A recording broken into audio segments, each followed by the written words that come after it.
Yan mga kaersa, kay Sir John Errol, taga Tondo. Marami na tayong mga technician kakilala dito sa Tondo. At shout out sa inyo po. Okay yan. So mangingi na lang tayo sa kanya ng video update dito. At pwede na natin itong i-thumbs up mga kaersa. Thank you. Thank you and God bless po. Yan boss, may ilaw siya boss ha. Okay. Yan, ganyan siya dapat. Okay. Okay.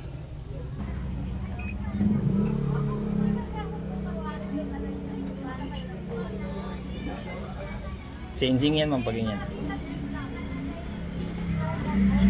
Pero hindi siya nag... Tapos gumaano na siya, gumagana na.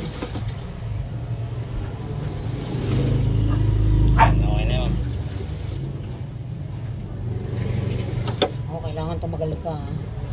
Tatagal yan. Isa-set mo nga kung 5-6 ganyan. Pwedeng siya na lang sir, mas maganda. Yung washing na lang mag-set ng tubig. Ayun na Kasi siya isipin. nag-operate niya.